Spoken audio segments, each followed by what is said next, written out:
My name is Jean Payne, and I'm Assistant Director of the Network Learning Group at the National College for School Leadership.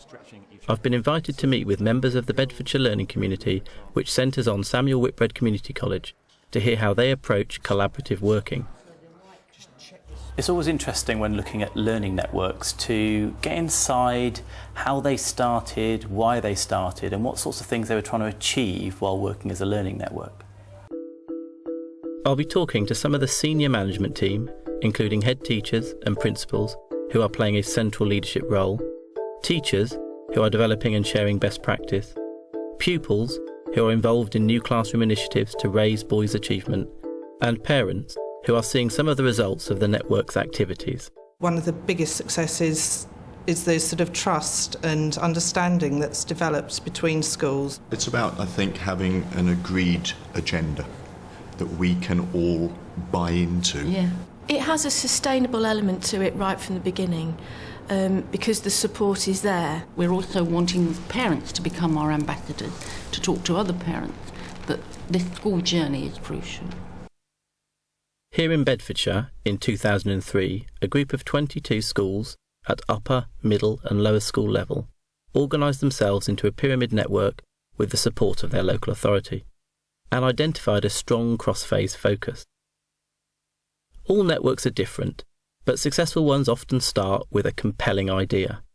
They find a practical and effective way to work together, embark on a shared learning journey, and are aware of the need to look forward and plan for the future. There's no real blueprint for an effective network, but some networks succeed much better than others. And where they have a compelling idea that unites the head teachers, the pupils and the parents, they have a much greater chance for success. The local education authority, along with a group called BSIP, the Bedfordshire School Improvement Partnership, organised an event in Bedford about 18 months ago when the 44 schools across mid-Bedfordshire were asked to join together for a meeting. And it was actually our local upper school here at Samuel Whitbread who actually said, well, we're very concerned about the gender difference in attainment with the GCSEs. We then asked the local education authority and BSIP to provide us with some collective data, because schools at that point in time had data just for themselves. That provided a very interesting profile, because it showed that right in fact from key stage 1 there was in fact an issue with boys' attainment. We want to close that gender gap. We want girls to have choices and we want boys to have choices. I want to give you a minute to work with the person next to you to think about how the polar bear has adapted to live in its particular environment. I went to see how bridging the gender gap was being addressed in the upper school. Can you tell me a little bit about what's been going on in the classrooms today? One of the things that we've been hoping to show you is one of our tricks of raising boys' achievement. Just sitting in pairs, boy, girl, boy, girl. The seating that we've had in the room as well is evidence of that, sitting in chevrons rather than round tables and groups.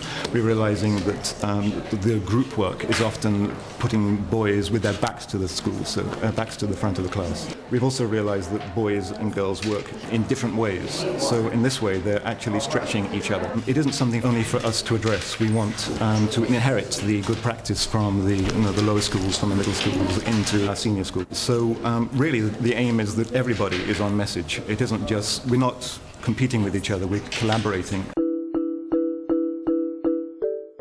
The big issue for us is what we call the learning journey. We want to take the message out to parents in our community that every single day counts, that every day at school is crucial, regardless of whether it's at 5, 15 or whatever, all the way through, that it's this smooth journey. So together, in a collaborative way, all the schools that are in on our learning community, we decided that we would actually put this programme together. And we've created a leaflet. We're now going into lower schools, all of us, upper school, middle and lower school heads, going in as a cluster into lower schools to take the message that actually the gender gap in Bedfordshire is too wide and that we need parents to support us on this. The issue of boys' attainment is also being addressed in the middle schools through their Learning Conversations programme. What use do you actually see in the exercise we did yesterday in your classrooms on an everyday basis? See how a teacher feels about like people talking over others. Can you tell me a little bit about the learning conversation initiative the boys have been involved in? The initiative was set up as a DFES funded project for boys who we need to encourage them to learn more. So we looked at this set of boys, and the idea is that through conversation with children, rather than teaching them, you can then develop skills along the lines of thinking and along the lines of learning, so that they become more aware of what kind of learners they are, and then can take more control of how they learn and what they learn in the classroom. How did you actually deal with the fact that nobody seemed to be listening to you? I just tried to shout loud when they were talking. Is that something that you find happens in a classroom if you can't get over what you want to actually say? Do you find yourself talking over people and shouting sometimes? Yeah. Yeah, okay, thank you. Thank you for being so honest as well. How did you feel about the exercise as it was going on and you realised it was going wrong? It's a bit random. I didn't think that would have anything to do with it. When he comes home, I say, how's it gone today? Oh, great. And sometimes he doesn't say a lot. But like on last week, my other son had his visit to Henlow Middle School, the first day, and Josh spent the evening talking with David, the things he's learned in learning conversation, how to cope with middle school himself. It was a wonderful thing to watch. The two of them just chatting about, Josh was saying about you need to have positive thoughts and bring thoughts with you. If you've got a lesson you don't like, then think of things you do like, and that'll help you. So it was really, really positive. It was fantastic. It really was fantastic. In a lot less trouble now. I'm in learning conversation, because when learning conversation didn't exist, I was like detention every day and everything. But now it's really helped me, and I've came a long way, because I can now interact with my class, and my teachers getting happier with me. So I'm quite glad with that and proud. We kind of stereotyped him as like person who messes around, and like, but eventually when he did have something good to say, we didn't listen to him because we thought that he was just going to mess around. A man has to behave in lessons, not just muck around and do no work. Actually understand how the teacher sees the classroom, not how I see it. I get the impression from the course actually that it tries to get the children to understand that if they're a little bit different, that's okay. It's fine to be that way, and Alex seems to have excelled through that really, and he felt particularly under stress sometimes at being called a boffin, not a boffin, but being caught working hard, and now he's decided to buckle down simply because of it. I think anyway, that's where it's come from. Make me more mature in my class, not not acting like a little lower school kid that I'm just going to muck around and do no work. I'm actually going to try and get some work done and just have a good time at Snowwood Bread. I believe that the girls' results are much better than the boys, and I think that this course has highlighted the reasons possibly in some respects. The only concern is that Alex has enjoyed it so much, a bit where he goes now to the next school and it goes bump and it stops. It's just sort of, the momentum's there. I don't know whether it worked well or not, but that's what I tried to do.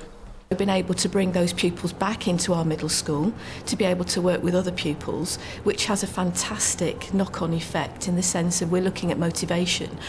So we have a group of boys at the moment that are working with some upper school boys, and they're able to work together to be able to look at what life means for them, not just about that particular period of their life in middle school, so they are able to see the progression. We took a long time trying to analyse how it's best to make sure that we work effectively together, and the buzzword for us is collaboration. It's really important that we see that we are working together, not as autonomous units or in competitive ways at all. There have been problems, there's no doubt about that. Not all the head teachers have necessarily been fully on board with the collaborative approach. Because it is a change in our culture and a way of working as schools, and rather than competing against each other.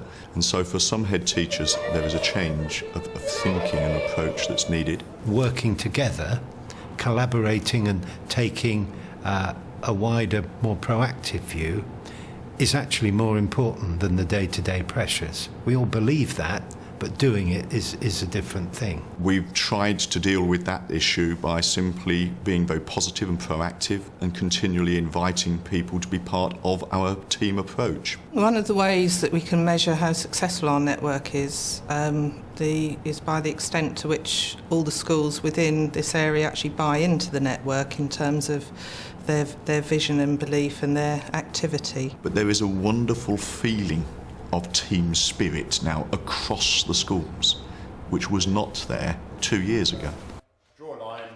The network also received support from the local authority and the Bedfordshire School Improvement Partnership.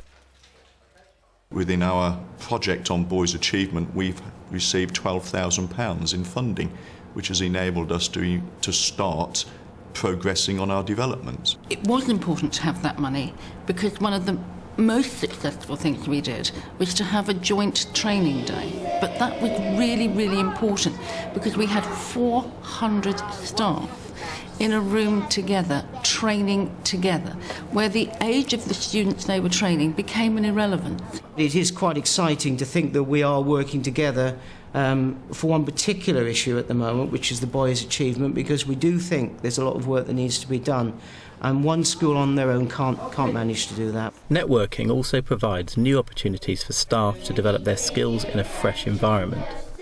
We have joint continued professional development so that teachers are learning together. That learning conversation between teachers is continuous, and it doesn't matter which phase you come from. You are an important person in your environment and you're working with others within your community. We've had training sessions, we've linked pupils with other teachers, and they've been able to share some of the work that they've been doing with middle school colleagues and with people from other organisations that have come in to have a look at what this is about. They've been able to realise through the contributions that they've been making just how valuable their contribution is. Looking forward and planning for the future are critical features of network development. So what kind of things will keep this network going in the longer term?